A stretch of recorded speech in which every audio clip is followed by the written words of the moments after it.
দীর্ঘ 2 সপ্তাহের দাবদাহের হাত থেকে বাঁচা গেল আজ। কালবৈশাখীর ঝড়ের ঠান্ডা হাওয়ার শীতলতা গ্রাস করেছে শরীর আর মনকে। ব্যোমকেশ যে কিভাবে এই বিপর্যয়ের মধ্যেও বাঁধের ওপর দাঁড়িয়ে আছে কে জানে।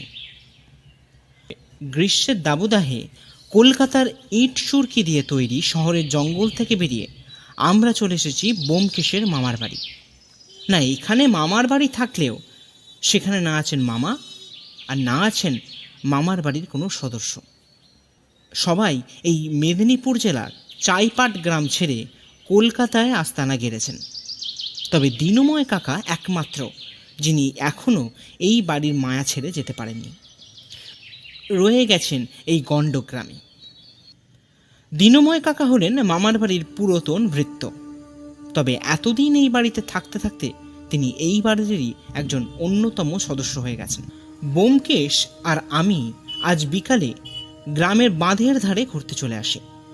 দুপুরে গরম থাকলেও মাটির বাড়িতে থাকার দৌড়াতে গরম ততটা লাগেনি।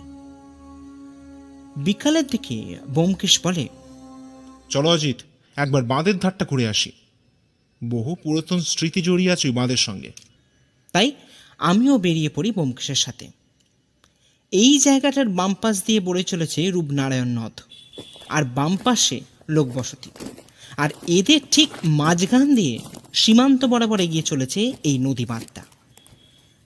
এমনিতেই জায়গাটা অত্যধিক সুন্দর, তার ওপর এখানে একটা বিশেষ জিনিস আমার নজর বারবার কেড়ে নিচ্ছে। এখানে বাঁধের ডান দিকে যে সমস্ত বাড়িগুলো রয়েছে তাদের বাড়ি ঢোকার রাস্তাটা কিন্তু ছাদ থেকে। অবশ্যই এর কারণ ব্যোমকেশের থেকে জিজ্ঞাসা করাতে সে বলে, বন্ধুবর, তুমি শুধুই বাড়িতে ঢোকার রাস্তাটাই দেখলে, একবার বাঁধের ধার বরাবর বাড়িগুলোর একতলার দিকে তাকিয়ে দেখো তো, তাহলেই সব বুঝতে পারবে ভাইয়া। আসলে এখানে আগে খুব বন্যা হতো, তাই গ্রামের মানুষরা রূপনারায়ণের বর্ষার জল থেকে বাঁচতে সবাই মিলেই দোতলার সমান বাঁধ সৃষ্টি করে। তাই বাড়িগুলো নিচু হয়ে যায়, আর অগত্যা ছাদ থেকেই বাড়িতে ঢোকার রাস্তা করতে হয়। আর শুধু এই নয়, এই গ্রামের আশেপাশের সব বাড়ি তৈরির সময় একতলার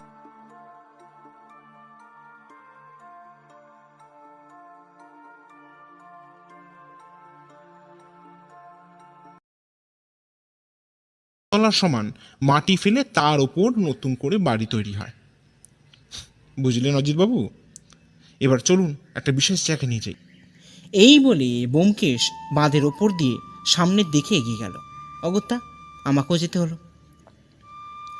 এবার যে জায়গাটায় ব্যোমকেশ আমাকে নিয়ে এলো, সেখানে না এলে আমার জীবনটাই বৃথা হয়ে যেত। বাঁধের ঢাল ধরে নেমে আমরা পৌঁছে গেলাম নদীঘাটে। সত্যি কি যে ভালো জায়গাটা, তা ভাষায় ব্যক্ত করা যায় না। বিশেষ করে এই ঢালটা, তার চারপাশে সবুজ বনানীতে ভর্তি। এতটাই গাছ সেখানে যে সূর্যের আলো সেখানে প্রবেশ করে না। কিন্তু সব ভালোর মধ্যেই মুশকিল হলো আকাশের উত্তর পশ্চিম কোণে কালো মেঘ জড়ো হয়েছে। শহরে থাকলে এই মেঘ দেখে ভালো লাগলেও এই গণ্ডগ্রামে ফাঁকা মাঠের ধারে নদী বাঁধে ঘুরতে এসে এই মেঘ দেখে মোটেও ভালো লাগছে না আমার। ব্যোমকেশকে বললাম, ব্যোমকেশ, এবার কেটে পড়া যাক, নাহলে এক্ষুনি এখানে বিপদে পড়ে যাব। মাথা গোজার জায়গা কিন্তু কোথাও কি নেই, তাই চলো এবার। ব্যোমকেশ আমার কথায় রাজি হলো, কিন্তু ভাগ্যে বিপদ থাকলে তা খণ্ডাবে কে? রাস্তায় আস্তে আস্তে প্রবল ঝড়ের সম্মুখীন হলাম। কোনো মতে নিজেদের বাঁচিয়ে যখন ঘরে পৌঁছালাম, তখন আমরা দুজনে পুরোপুরি ভিজে গেছি। এখন ব্যোমকেশ আর আমি ঘরে বসে আছি। বৃষ্টি আগেই থেমে গেছে, চারপাশ অন্ধকার। হঠাৎ দীনময় কাকা এসে ব্যোমকেশকে বলে, দাদা বাবু, তোমার সাথে ছোট কর্তা দেখা করতে এসেছেন। ব্যোমকেশ সবাইকে প্রশ্ন করে, ছোট কর্তাটা আবার কে গো? এ গ্রামের জমিদারের ছোট ছেলে বাপ। তোমরা এসেছে শুনে উনি দেখা করতে আসেন, তোমরা এসো। এই বলে দীনময় কাকা বাইরে বেরিয়ে গেল। আমি আর ব্যোমকেশ তারপর বাইরের দালানে বেরিয়ে এসে যাকে দেখলাম, তার বয়স 35 থেকে 40-এর ভেতর, পরনে সাদা পাঞ্জাবি আর পায়জামা। চেহারায় জমিদারি ভাব লক্ষ্য করা যায়। ব্যোমকেশ তাকে দেখে নমস্কার জানাতে তিনিও প্রতি নমস্কার জানালেন। আমরা চেয়ারে বসার পর ভদ্রলোক বললেন, নমস্কার ব্যোমকেশ বাবু, আমি নগেন্দ্রনাথ রায়, এই চাইপাটের জমিদার গগনেন্দ্রনাথ রায়ের কনিষ্ঠ পুত্র। আসলে একটা দরকারে আপনার কাছে ছুটে আসা ব্যোমকেশ বাবু। ব্যোমকেশ হাত দুটো বুকের কাছে মুড়ে বলে, হ্যাঁ, বলুন না। আসলে, তারপর আমার দিকে ফিরে ব্যোমকেশকে বলেন, আসলে ব্যোমকেশ বাবু, এটা খুবই ব্যক্তিগত ব্যাপার, তাই। আপনি নিশ্চিন্তে বলতে পারেন। অজিত আমার বাল্য বন্ধু এবং কাজের সহকারীও বটে। বেশ, আসলে ব্যোমকেশ বাবু, আমরা এই চাইপাট গ্রাম আর আশেপাশের কিছু গ্রামের, অর্থাৎ রায়চক, রায়দিঘি, তালমিশি, এই কয়েকটা গ্রামের আমরা জমিদার। আমরা জমিদার হলেও মানুষরা আমাদের বাবামশাইকে কোনো রাজার থেকে কম কিছু মানেন না। গ্রামবাসীর সুখ দুঃখের সঙ্গী হচ্ছে আমরা। সব কিছুই ভালোভাবেই চলছিল, বুঝলেন। এই বলে থেমে গেলেন তিনি। ব্যোমকেশ বলল, তাহলে? আসলে আমাদের বাড়ির রথযাত্রা একটা উৎসবের মতন ব্যোমকেশ বাবু। কিছুদিন আগেই জগন্নাথ দেবের স্নান যাত্রা হয়ে গেছে, আর সামনের কিছুদিনের মধ্যে রথযাত্রাও আছে। তা সব কিছু সুন্দরভাবে আমার তত্ত্বাবধানে পরিচালিত হচ্ছিল। আসলে কি বলুন তো, এবারে আসলে এই প্রথম আমি এই দায়িত্বটা পেলাম, তাই বুঝতেই পারছেন কি যে এক বিষম দায়িত্ব আমার ওপর বদরে আছে, তা আপনাকে কথায় প্রকাশ করতে পারবো না ব্যোমকেশ বাবু। ব্যোমকেশ এবার প্রশ্ন করল, আচ্ছা, আপনাদের বাড়ির জগন্নাথ দেব কি রথযাত্রা শেষে আপনাদের বাড়িতেই ফিরে আসেন না অন্য কোথাও? না না ব্যোমকেশ বাবু, যাত্রা শেষে আবারও আমাদের জমিদার বাড়িতে ফিরে আসেন আমাদের গৃহদেবতা এবং কুলদেবতাও বটে জগন্নাথ দেব। আবারও উল্টো রাতে গোটা গ্রামের পরিদর্শন করে নিজ মন্দিরে ফিরে যান জগন্নাথ দেব। বেশ, তা তো বুঝলাম, কিন্তু সমস্যাটা কোথায় নগেন্দ্রনাথ বাবু? ব্যোমকেশ এবার চেয়ারে হেলান দিয়ে বলে উঠল, এবার দিনু কাকা চা নিয়ে আসেন, তারপর টেবিলে চায়ের কাপ নামিয়ে চলে যান। নগেন্দ্রনাথ বাবু এবার চায়ে চুমুক দিলেন, তারপর রুমাল বার করে ঘামটা মুছলেন। দেখে বোঝা যাচ্ছে তিনি বেশ বিপদে আছেন, না হলে এই বৃষ্টির শীতল রাতে নগেন্দ্রনাথ বাবু ঘাম মুছতে হতো না। নগেন্দ্রনাথ বাবু এবার বললেন, আসলে ব্যোমকেশ বাবু, আমাদের বংশের একটা নিয়ম আছে। কি নিয়ম? আমাদের গৃহদেবতা মানে জগন্নাথ দেব স্থানযাত্রা মিটে যাওয়ার পর ওনার মস্তকে একটা দামি হিরে খচিত মুকুট ধারণ করানো হয়, এবং সেই মুকুট ধারণ করানো থাকে উল্টো রাতের পর্যন্ত। এবং এই স্থানযাত্রার পর জগন্নাথ দেব নিজের মন্দির ত্যাগ করে আমাদের অন্দরমহলের মন্দির, অর্থাৎ আমাদের ঠাকুর ঘরে উনি স্থান গ্রহণ করেন। মন্দির কি আপনাদের গৃহ সংলগ্ন? হ্যাঁ ব্যোমকেশ বাবু, আমাদের গত 4 পুরুষ ধরে এই জগন্নাথ দেবের সেবা করে চলেছি, এবং তার সঙ্গে এই রথযাত্রাও বটে। আর হিরে খচিত মুকুট ধারণটা? হ্যাঁ ব্যোমকেশ বাবু, এটা আমাদের পূর্বপুরুষের রীতি বলতে পারেন। ব্যোমকেশ এবার একটু ভেবে বলে, কিন্তু এখানে আমার কি করার আছে নগেন্দ্রনাথ বাবু, সেটা একটু পরিষ্কার হলো না। আছে আছে ব্যোমকেশ বাবু আছে। আপনাকে যে হীরের কথা বললাম না এতক্ষণ, সেটা চুরি হয়ে গেছে। মানে? হ্যাঁ ব্যোমকেশ বাবু, আসলে স্নান যাত্রার পর প্রভু জগন্নাথকে হিরে খচিত মুকুট পরিয়ে আমরা অন্দরমহলের ঠাকুর ঘরে নিয়ে আসি। সব ঠিকঠাকই দেখে আমি ঠাকুর ঘরের দরজা বন্ধ করে দিই। পরদিন সকালে খবর পাই হিরে আর নেই। মানে মুকুটটা তো আছে, কিন্তু তাতে হীরের টুকরোটা নেই। আচ্ছা, আপনার ঠিক মনে আছে যে আপনি দেখেছিলেন? হ্যাঁ ব্যোমকেশ বাবু, শুধু আমি কেন, বাড়ির চাকর বাকররাও দেখেছে, আমার মা দেখেছেন। এবার আমাকে এই মুশকিল থেকে বাঁচান ব্যোমকেশ বাবু। রথযাত্রার আগে যদি হিরে না পাই, তাহলে বাবা মশাই আমাকে ছাড়বেন না, গলায় ধাক্কা মেরে বাড়ি থেকে বার করে দেবেন। এই বলে চুপ করে গেলেন নগেন্দ্রনাথ বাবু। ব্যোমকেশ প্রশ্ন করল, আচ্ছা, আপনি পুলিশ জানাননি? একদমই নয় ব্যোমকেশ বাবু, বাবা মশাইকে জানানো যাবে না, উনি জানলে আমায় একবারে আস্ত রাখবেন না, আর তাছাড়া গ্রামবাসীরও আমাকে গ্রাম ছাড়া করবে। তবে মা পুরো ব্যাপারটা জানেন। আপনি এই গ্রামে এসেছেন শুনে আমি ছুটে আসি আপনাকে এই ব্যাপারটা খুলে বলার জন্য। এবার আমাকে বাঁচান ব্যোমকেশ বাবু। ব্যোমকেশ কিছুক্ষণ চুপ থেকে বলে, ভারী বিপদে ফেললেন নগেন্দ্রনাথ বাবু। সময়ও খুব কম, তার উপর তদন্ত লুকিয়ে করতে হবে। বেশ, একবার আপনাদের বাড়িটা ঘুরে দেখতে হবে নগেন্দ্রনাথ বাবু। বেশ, তো কালকেই আসুন না, আর সময় থাকলে লাঞ্চটা ওখানেই করবেন। তবে একটাই কথা ব্যোমকেশ বাবু। আমাদের পরিচয় গুপ্ত রাখতে হবে, তাই তো?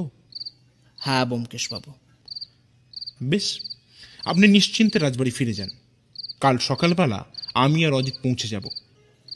আমাকে বাঁচালেন ব্যোমকেশ বাবু। তাহলে এবার আমি আসি, নমস্কার। এই বলে ভদ্রলোক বেরিয়ে গেলেন। ব্যোমকেশকে দেখলাম চেয়ারে হেলান দিয়ে সিগারেট ধরাতে। আমি বললাম, কি ভায়া, কি বুঝলে? ব্যোমকেশ সিগারেটে ধোঁয়া ছেড়ে বলল, খুব বিপদ ভাই অজিত। নগেন্দ্রনাথ বাবুকে তো নিশ্চিন্তে বাড়ি ফিরতে বললাম, কিন্তু এদিকে আমার যে চিন্তা অনেক গুণ বেড়ে গেল। এসব ছাড়ো, তুমি কিছু বুঝতে পেরেছো কি? না ভায়া, এই হীরের টুকরো নিয়ে কোনো কিছুই আমি বুঝতে পারছি না। তবে এবার আমার দিকে ঝুঁকে পড়ে ব্যোমকেশ বলে, তবে হীরে খুঁজে না পেলে তোমার আমার গর্দানটা যে চলে যাবে, সেই বিষয়ে কোনো সন্দেহ নেই অজিত। এই বলে হাসতে থাকে ব্যোমকেশ। আমি মনে মনে ভাবতে থাকি, ব্যোমকেশ যতই আমাকে ভয় দেখাবার চেষ্টা করুক না কেন, এই হীরে যে রথযাত্রার আগে এসে খুঁজে বার করবে, সেই বিষয়ে আমার কোনো সন্দেহ নেই। এখন সকাল 9টা বাজে। আমি আর ব্যোমকেশ পদব্রজে বেরিয়ে পড়ি চাইপাট রাজবাড়ির উদ্দেশ্যে। সত্যি, এত বড় রাজবাড়ির অন্দরমহলে কখনো ঢোকার যে সুযোগ পাবো, সেটা ভাবতেই পারা যায় না। সবই সম্ভব হয়েছে ব্যোমকেশের জন্য। ব্যোমকেশের মামার বাড়ি থেকে রাজবাড়ি পৌঁছাতে আমাদের সময় লাগলো মিনিট 10। সত্যি জমিদার বাড়িটা কিন্তু লাজবাব। বাড়ির সামনেই ডান দিকে লক্ষ্য করলাম জগন্নাথ দেবের বিশাল বড় মন্দির। তবে সেখানে দৌড় বন্ধ। তারপর লোহার গেট টেনে ভেতরে প্রবেশ করলাম। গেট থেকে গাড়ি বারান্দা বরাবর নুড়ি পাথর বিছানো রাস্তা দিয়ে হেঁটে যখন দরজার সামনে পৌঁছালাম, তখন দেখলাম নগেন্দ্রনাথবাবু বাড়ি ভেতর থেকে বেরিয়ে আসছেন। আমাদের কাছে এসে বললেন, নমস্কার আপনাদের, আসুন আসুন, ভেতরে আসুন। তবে মনে আছে নগেন্দ্রনাথ বাবু, আমরা আপনার বন্ধু, কলকাতায় থাকি, রথযাত্রার মামার বাড়ি আসি, তাই এখানেও চলে আসি। নগেন্দ্রনাথবাবু স্বস্তি নিঃশ্বাস ফেলে বললেন, বেশ, আমাকে বাঁচালেন তাহলে, আসুন। প্রথমে আমাদের বৈঠকখানায় বসতে বললেন। তারপর সেখানে বসার সঙ্গে সঙ্গে কিছু জলযোগ চলে এলো। নগেন্দ্রনাথবাবু বললেন, ব্যোমকেশবাবু, আপনারা প্রথমে সামান্য জলযোগটা একটু সম্পন্ন করুন, তারপর ঠাকুরঘরে নিয়ে যাওয়া যাবে। এত খাবার দেখে আমি হতবাক হয়ে যাচ্ছি, কোনটা খাবো আর কোনটা বাদ দেবো। এমন সময় এক বৃদ্ধা ভদ্র মহিলা দরজার গোড়ায় এসে দাঁড়ালেন। নগেন্দ্রনাথবাবু এগিয়ে গিয়ে কী সব কথা বললেন, তারপর মহিলা ওখান থেকে চলে গেলেন। নগেন্দ্রনাথবাবু আমাদের কাছে আসতে ব্যোমকেশ প্রশ্ন করল, আপনার মা? হ্যাঁ ব্যোমকেশবাবু, আসলে মা কারোর সঙ্গে কথা বলেন না, ওই আপনাদের খোঁজটুকু নিয়ে চলে গেলেন। তা আমার প্রশ্নের কিছু উত্তর দেবেন তো? আমাকে ক্ষমা করবেন ব্যোমকেশবাবু, কিন্তু মাকে সব থেকে একটু দূরে রাখলেই ভালো। বেশ, আপনি যখন বলছেন তখন তা না হয়। এই বলে ব্যোমকেশ চুপ করে গেল। এরপর নগেন্দ্রনাথ বাবু আমাদের নিয়ে এলেন ঠাকুর ঘরে। এই ঘরে ঢোকার আগে আমি দেখলাম দুজন প্রহরী দরজার সামনে পাহারা দিচ্ছে। তার দরজা খুলতে ভেতরে ঢুকে দেখি প্রভু জগন্নাথ, মা সুভদ্রা এবং বলভদ্র একটি রূপোর সিংহাসনে উপবিষ্ট। ব্যোমকেশ সেদিকে দেখে নগেন্দ্রনাথ বাবুকে প্রশ্ন করে, আচ্ছা, এই সিংহাসনও কি আপনাদের পূর্বপুরুষদের তৈরি নাকি? আগে হ্যাঁ ব্যোমকেশ বাবু, কিন্তু কেন বলুন তো? আসলে সিংহাসনের গায়ে যেরকম কাজ দেখা যাচ্ছে সেগুলো পুরাতন দিনেরই দেখে মনে হয়। হ্যাঁ ব্যোমকেশ বাবু, আসলে আমার প্রপিতামহের দ্বারাই এ সিংহাসন তৈরি হয়। এরপর ব্যোমকেশ মূর্তিগুলো ভালো করে লক্ষ্য করলো, তারপর বলল, আচ্ছা, এখানে তো দেখছি জগন্নাথ দেব ছাড়া বাকি দুজনের মুকুটে দামি রত্ন আছে, তাহলে? এবার নগেন্দ্রনাথ বাবু বেশ আফসোসের সুরে বললেন, সেটাই তো অবাক করা কথা ব্যোমকেশ বাবু, আর তার জন্যই তো আপনার কাছে ছুটে যাওয়া। এবার আপনি দেখুন কিছু যদি করে বার করতে পারেন।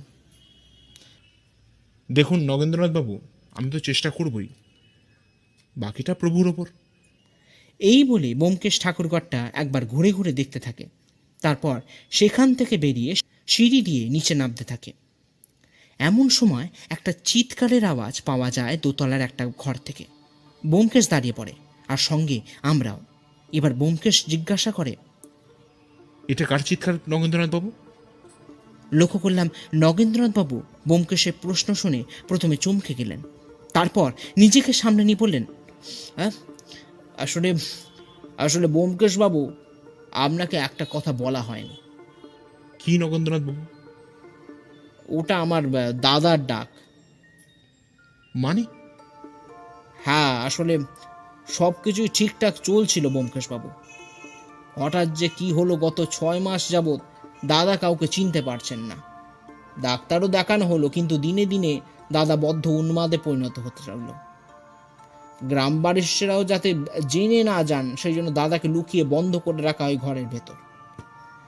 আর এই ঘটনার কিছুদিন পরই বাবা মশাই শয্যাশায়ী হয়ে পড়েন।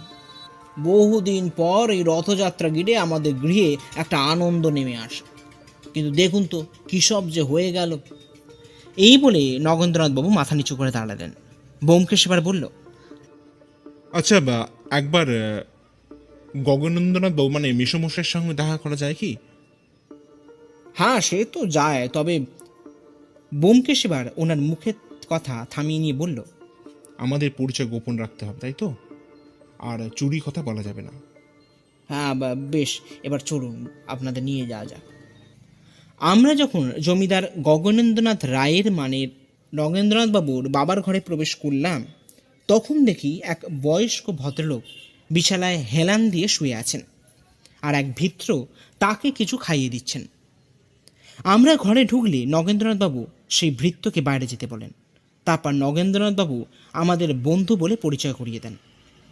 গগনেন্দ্রনাথ বাবু আমাদের পরিচয় পাওয়ার পর বলেন, তোমরা এখানে বসো বাবা। এই বলে তার সামনে থাকা দুটো চেয়ারে আঙুল দিয়ে দেখিয়ে দেন। আমি আর ব্যোমকেশ বাধ্য শিশুর মতন সেখানে গিয়ে বসি। তারপর তিনি বলেন,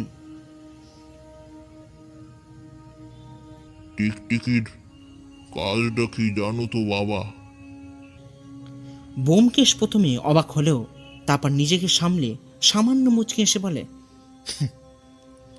ভারী উপকারী জীব মেসমশাই, মানুষের উপকার করে। বেশ, সেই অপেক্ষায় থাকলাম। তারপর কিছুক্ষণ চুপ থাকার পর গগনেন্দ্রনাথ বাবু বললেন,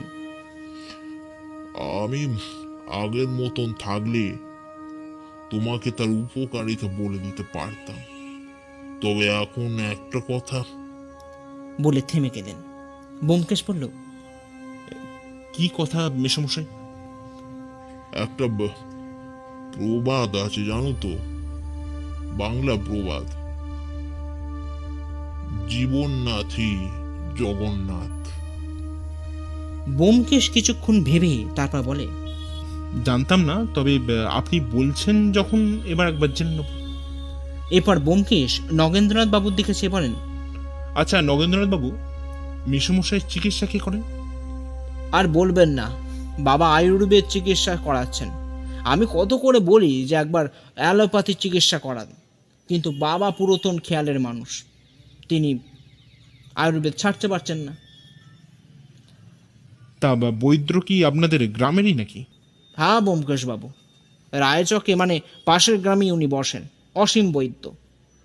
ও বেশ, এরপর ব্যোমকেশ গগনেন্দ্রনাথ বাবু দিকে ফিরে বলেন, তাহলে উঠলাম মেসমশাই, আপনি ভালো থাকবেন। এরপর গগনেন্দ্রনাথ বাবু যে কথাটা বললেন তাতে আমি অবাক হয়ে গেলাম। তিনি বললেন, আমার ভালো থাকা আর খারাপ থাকা নির্ভর করছে ওই দেবাদি দেবের ওপর। উনি যদি একটু কৃপা দৃষ্টি দেন তাহলে। উনি চুপ করে গেলেন। আমরা ওখান থেকে বেরিয়ে পড়লাম। আমি আর ব্যোমকেশ এখন বাঁধের ওপর দিয়ে হাঁটতে হাঁটতে চলেছি। চারিদিকে সবুজ বনরাজির মাঝখান দিয়ে এই বিকালবেলায় হাঁটতে হাঁটতে বেশ ভালোই লাগছে। তার উপর দুপুরে রাজবাড়িতে খাওয়া দাওয়াটাও একটু বেশিই হয়ে গেছে, তাই হাঁটাটা দরকার। কিন্তু ব্যোমকেশকে দেখছি রাজবাড়ি থেকে বেরোবার পর থেকেই কেমন অন্য মনস্ক। তাই আমি প্রশ্ন করলাম, কি হে ব্যোমকেশ, এত চিন্তা করছো কেন? ব্যোমকেশ সিগারেটের ধোঁয়া ছেড়ে বলল, অজিত, কিছু বুঝতে পারছি না ভাই, কিছু বুঝতে পারছি না অজিত। এমনিতেই সময়টা এত কম, তার উপর এত রকমের ধাঁধা। আমি অবাক হয়ে প্রশ্ন করলাম, কিসের ধাঁধা ব্যোমকেশ? এই প্রশ্নের পর ব্যোমকেশ আমার দিকে হাঁ করে তাকিয়ে থাকে। তারপর বলে, তুমি কি মজা করছো নাকি অজিত? না সত্যি তুমি কিছু বুঝতে পারোনি? কি বুঝবো ভাইয়া? এবার ব্যোমকেশ মাথা চাপড়ে বলে, সত্যি অজিত, তুমি না আমার বন্ধু, এইটুকু ব্যাপার ধরতে পারলে না? কি ব্যাপার? আরে গগনেন্দ্রনাথ বাবু আমাকে 3টে ক্লু দিলেন, তার 2টো আমি ধরতে পেরেছি, কিন্তু 3 নম্বরটা আমি ধরতে পারছি না। আমি এবার মাথা চুলকে বললাম, কিন্তু ভাইয়া, তুমি বুঝেছ খুব ভালো হয়েছে, তো দয়া করে যদি এই এই মানুষটাকে একটু সাহায্য করতে। অজিত, গগনেন্দ্রনাথ বাবু কি কি বললেন বলো তো, তোমার মনে আছে? ওই তো টিকটিকি, দেবাদিদেব, এইসবই তো বলছিলেন। ঠিক বলেছ। এখানে টিকটিকি হলাম আমি, আর আর দেবাদি দিব আমি। আমি একটু ভেবে বললাম, ও আচ্ছা আচ্ছা, ব্যোমকেশ মানে তো মহাদেব, আর টিকটিকি? সত্যান্বেষণ অজিত, সত্যান্বেষণ। আমি এবার অবাক হয়ে বললাম, তার মানে উনি বুঝে গেছেন তুমি? অজিত, সেটাই তো লাগছে, কিন্তু কিভাবে? আর সবচেয়ে বড় আশ্চর্যের ব্যাপার হলো ওনার 3 নম্বর কথাটা। কোনটা বলো তো ব্যোমকেশ? ব্যোমকেশ এবার রূপনারায়ণের ঘাটের পাশে দাঁড়িয়ে বলল, জীবননাথী জগন্নাথ, এর মানে কি অজিত? আমি লক্ষ্য করলাম পরন্ত সূর্যের আলোর ছটায় রক্তবর্ণ ধারণ করেছে ব্যোমকেশের মুখ। আমি জানি না এই প্রবাদের মানে কি, কিন্তু এটা জানি ব্যোমকেশ ঠিক এই রহস্যের সমাধান করবে। এবার ব্যোমকেশ হঠাৎ বলে উঠল, চলো একবার বৈদ্যের কাছ থেকে ঘুরে আসা যাক। এই বলে সে রাস্তার দিকে পা বাড়ালো। অগত্যা আমিও এগিয়ে চললাম। আমরা যখন পৌঁছালাম তখন বৈদ্য দরজায় তালা চাবি দিচ্ছেন। আমাদের দেখতে পেয়ে দাঁড়িয়ে পড়লেন, তারপর বললেন, এখন চেম্বার বন্ধ, কাল সকালে এসো বাবা। ব্যোমকেশ নিজের পরিচয় দেওয়াতে বৈদ্য চেম্বার খুলে আমাদের ভেতরে নিয়ে যান। তারপর আমরা চেয়ারে বসতে বসতে বৈদ্য বলেন, তা আমার এখানে সত্যান্বেষণের কি দরকার? ব্যোমকেশ মুচকি হেসে বলে, আসলে গগনেন্দ্রনাথ বাবুর বিষয়ে একটু কথা ছিল আপনার সাথে। অত দয়ালু একটা লোক আজ শয্যাশায়ী, কি যে খারাপ লাগে। কিন্তু ওনার এরকম অবস্থা হলো কি করে? বৈদ্য কিছুক্ষণ ভেবে তারপর বললেন, প্রায় 1 বছর আগেকার ব্যাপার হবে হয়তো। কর্তামশাইয়ের বুকের ব্যায়ামও দেখা যায়, তা কিছুদিন চিকিৎসার ফলে উনি সুস্থ হয়ে ওঠেন, কিন্তু তারপর যে কি হলো, ওনার হাঁটা চলাই বন্ধ হয়ে গেল।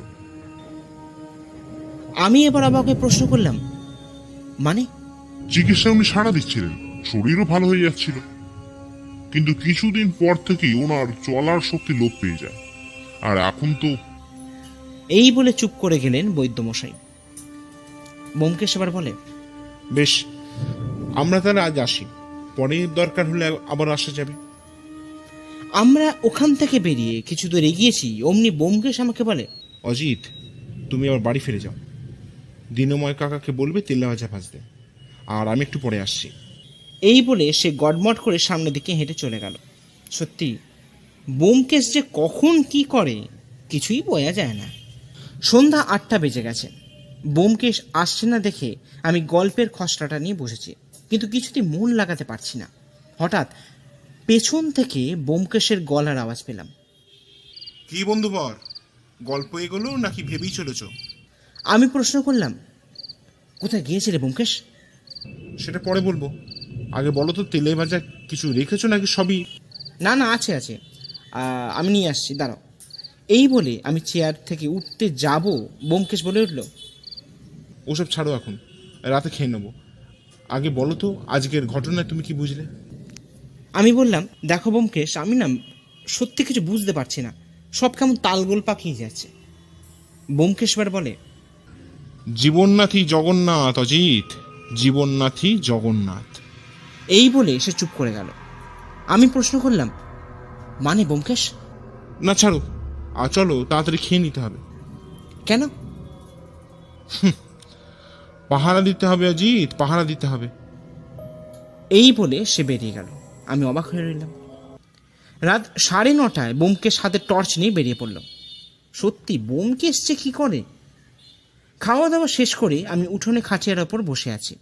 আজকের দিনটা খুব ব্যস্ততার মধ্যে কেটে গেল। ব্যোমকেশ এখন কি করছে, কোথায় আছে, কি করবে, আমি কিছুই জানি না। আর ওকে জিজ্ঞাসা করলেও যে কোনো সদুত্তর পাওয়া যাবে তা একদমই নয়। তাই আমি মনস্থির করলাম ব্যাপারগুলো একটু নেড়ে ছেড়ে নিজে থেকেই দেখা যাক। এই নাড়াচাড়া করতে গিয়ে কখন যে ঘুমিয়ে পড়েছি তা খেয়ালই করিনি। সকালে ঘুম ভাঙল ব্যোমকেশের গলার আওয়াজে। কি ভাইয়া, আমার অনুপস্থিতির দুঃখে তুমি কি বৈরাগী হলে নাকি? আমি তাড়াতাড়ি উঠে পড়ে বললাম, হ্যাঁ কেন, এরকম বলছো কেন ব্যোমকেশ? বলবো না? এই যে উঠোনে খাটিয়ার ওপর শুয়ে আছো, সারা রাত ঘরেও যাওনি, তা এমন অবস্থা কোনো মানুষের কখন হয়? প্রথমত লাশময়ী নারীর চিন্তায়, অথবা অহেতুক চিন্তা। দূর, এসব বাদ দাও। এবার বলো তো, কাল সারা রাত কী করলে তুমি? ব্যোমকেশ প্রথমে মুচকি হাসলো, তারপর বলল, এখন বলবো না, আগে এক কাপ চা। সারা রাত ভীষণ ধকল গেছে অজিত, মুখটা ধুয়ে নাও। বাঁধের ধারে ওই চায়ের দোকানে চা পান করতে করতে তোমাকে সব বলবো। আমি ঝটপট তৈরি হয়ে নিলাম। মনে একটা তীব্র উত্তেজনা কাজ করছে। মনে হচ্ছে কতক্ষণে সব রহস্যের সমাধান কথা জানতে পারবো। আমি আর ব্যোমকেশ চায়ের দোকানে চা পান করে চলে এসেছি সেই রূপনারায়ণ নদের ঘাটের সামনে। সত্যি যতবারই এখানে আসি ততবারই মনটা ভালো হয়ে যায়। ব্যোমকেশ আমার সামনে নদী ঘাটে পা ঝুলিয়ে বসে আছে। তারপর পকেট থেকে একটা সিগারেট বার করে ধরালো। আমি এবার নিজের কৌতূহল চাপতে না পেরে বলে ফেললাম, কি ব্যোমকেশ, এবার তো বলো রহস্যের সমাধানটা করলে কি করে? ব্যোমকেশ সিগারেটের ধোঁয়া ছেড়ে বলতে শুরু করলো, অজিত, আমাকে একটা প্রশ্নের উত্তর দাও তো। হ্যাঁ বলো না। প্রবৃত্তির শ্রেণীতে 3 নম্বর জায়গা কি আছে বলো তো? আমি অবাক হয়ে বললাম, মানে আবার কেমন ধরনের প্রশ্ন ব্যোমকেশ? আরে বলোই না। ওই তো কাম, ক্রোধ, লোভ। হ্যাঁ, লোভ লোভ। এবার ব্যোমকেশ আমার দিকে ফিরে বলল, হ্যাঁ অজিত, এই লোভই শেষ করেছে চাইপাট রাজবংশকে। তবে এটা নতুন কিছু ঘটনা নয়, যুগ যুগ ধরে এইভাবেই প্রবৃত্তির নোংরা খেলা চলে আসছে অজিত। আমি এবার হতাশ হয়ে বললাম, কি সব বলছো ব্যোমকেশ, আমি তো কিছুই বুঝতে পারছি না। বেশ, আমি তোমাকে সব বুঝিয়ে বলছি। প্রথমে বলি, জগন্নাথ দেবের হীরা পাওয়া গেছে। এখন সেটা জগন্নাথ দেবের মুকুটে স্থান পেয়েছে। কিন্তু কিসের কিন্তু ব্যোমকেশ? চুরিটা করেছিলেন নগেন্দ্রনাথ বাবুর মা। আমি তো আকাশ থেকে পড়লাম, বললাম মানে এসব কি বলছো ব্যোমকেশ? আমি ঠিকই বলছি অজিত, চুরিটা করেছিলেন নগেন্দ্রনাথ বাবুর মা। কিন্তু কেন? সেখানেই তো প্রশ্ন অজিত, আর তার উত্তর পেতেই কাল রাতের পাহারাদারি। কিন্তু কিভাবে জানলে সেটা? দেখো অজিত, আমার প্রথম দিন থেকেই এসব ব্যাপারটা ভালো লাগছিল না। তার উপর নগেন্দ্রনাথ বাবু বললেন ওনার মা কিছু বলবেন না। কিন্তু কেন, এই প্রশ্নের উত্তর ভাবতে থাকি আমি, আর তার উত্তর পাই গতকাল রাতে। গতকাল রাতে? কিন্তু কিভাবে ব্যোমকেশ?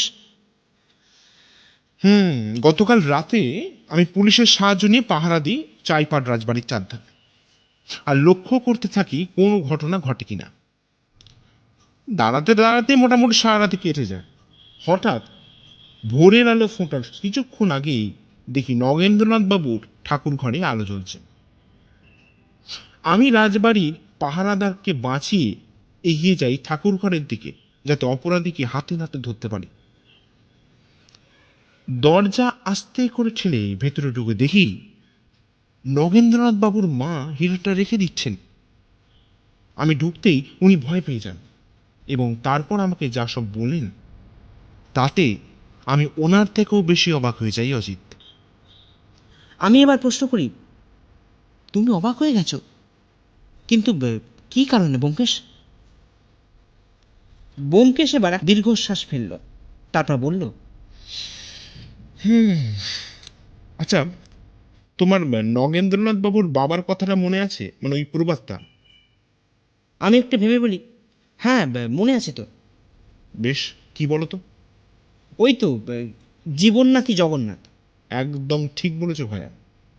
আসলে উনি আমাদের একটা ক্লু দিয়েছিলেন, তবে অসমাপ্ত। বাকিটা ছেড়ে দেন আমার বুদ্ধি আর সততার উপর। আমি এবার বললাম, তুমি কি হেয়ালি করছো নাকি ব্যোমকেশ? আমি তো কিছুই বুঝতে পারছি না, একটু খুলে বলো না ভাইয়া। বেশ, শোন। গগনেন্দ্রনাথ বাবু মানে নগেন্দ্রনাথ বাবুর বাবা, এই পঙ্গু দশা করেন নগেন্দ্রনাথ বাবু নিজে। মানে? হ্যাঁ অজিত, নগেন্দ্রনাথ বাবুর মা আমাকে বলেন, আর এও বলেন নগেন্দ্রনাথ বাবুর দাদা মাথার ব্যামোর পেছনেও নাকি নগেন্দ্রনাথ বাবুর হাত আছে। কি নাকি একটা ওষুধ ওনাকে খাইয়ে ওরকম অবস্থা তৈরি করেছে। গগনেন্দ্রনাথ বাবু এবং তার স্ত্রী মানে নগেন্দ্রনাথ বাবুর বাবা এবং মা এসব জানতে পেরে যান। তাই গগনেন্দ্রনাথ বাবুকে রোগের চিকিৎসার অজুহাতে বিষাক্ত গাছে শিকড় খাইয়ে দেন নগেন্দ্রনাথ বাবু, আর তিনি তাতেই পঙ্গু হয়ে যান। কিন্তু এসব করে ওনার লাভ কি ব্যোমকেশ? ওই যে বললাম ভায়া, লোভ। জমিদারির দায়িত্ব পাওয়ার লোভে প্রথমে দাদাকে মানসিকভাবে রোগী করে তোলেন, তারপর গগনেন্দ্রনাথ বাবু বাধা দিলেও তাকেও পঙ্গু করে তোলেন, আর মাকে শাসিয়ে দেন যাতে মুখ বন্ধ রাখে। এদিকে নগেন্দ্রনাথ বাবুর মা এসব অন্যায় মেনে নিতে পারেন না, তাই ওই রথযাত্রায় পুরনো প্রথাকে হাতিয়ার করেই প্রতিশোধ নিতে চান তিনি। পরে নগেন্দ্রনাথ বাবু সব বুঝতে পেরে যান, আর ওনার মা কিছু ঘটার আগেই হিন্দিটা যথাস্থানে রেখে দিতে চান, আর এই সত্যান্বেষীর চোখে পড়ে যান। কিন্তু ব্যোমকেশ, বৈদ্য কি এসবের সঙ্গে যুক্ত নাকি? ব্যোমকেশ আমার কথা থামিয়ে বলে, আরে না না, উনি কিছুই জানতেন না। ওনার ওষুধ দিয়ে যাওয়ার পর সেই ওষুধ পাল্টে দিতেন নগেন্দ্রনাথ বাবু, ব্যাস, শর্টে শর্টাং। কিন্তু সব তো বুঝলাম ব্যোমকেশ, ওই প্রবাদটা ছাড়া। ব্যোমকেশ এবার হাসতে হাসতে বলে, তুমি এখনো বোঝনি অজিত, জীবননাথই জগন্নাথ। এখানে জীবননাথ মানে যিনি তোমার জীবনকে লালন পালন করছেন, আর জগন্নাথ মানে তো তুমি জানো। এখানে নগেন্দ্রনাথ বাবু তার জীবননাথ মানে তার পিতা গগনেন্দ্রনাথ বাবুর সাথে যেরূপ অন্যায় করেছেন সেটা শাস্তির যোগ্য। উপরন্তু তিনি জগন্নাথের হিরে না পেয়ে ভক্তের পরিচয় দেওয়ার জন্য লাফিয়ে ওঠেন। তাই নগেন্দ্রনাথ বাবুর কথা তুলে ধরার জন্যই ওই প্রবাদের দরকার বোধ করেছিলেন গগনেন্দ্রনাথ বাবু। এই বলে ব্যোমকেশ তাকিয়ে থাকে নদীর জলের দিকে। আমি মনে মনে ভাবতে থাকি, কি করে সন্তানরা পারে তাদের পিতামাতার সঙ্গে এরকম ব্যবহার করতে? যারা জন্ম দিলেন, শিক্ষা দিলেন, তাদেরকেও আঘাত করতে হাত কাঁপে না এই সমস্ত সন্তানদের? তারপরই নজর পড়ে ব্যোমকেশের দিকে, আর ভাবি, এই জন্যই ব্যোমকেশের মতন সত্যান্বেষী দরকার প্রকৃত শিক্ষাটা কি সেটা চোখে আঙুল দিয়ে আমাদের দেখিয়ে দিতে। আর এটাই তো ধর্মের মূল কথা। আপনারা শুনছিলেন সোমনাথ ব্যানার্জির কলমে ব্যোমকেশ ফ্যানফিকশন গল্প জীবননাথী জগন্নাথ। গল্পটা আপনাদের কেমন লাগলো সেটা একেবারেই জানাতে ভুলবেন না বন্ধুরা। সাবস্ক্রাইব করুন, পাশে থাকুন রহস্য ও রোমাঞ্চ টিমের সঙ্গে। নমস্কার।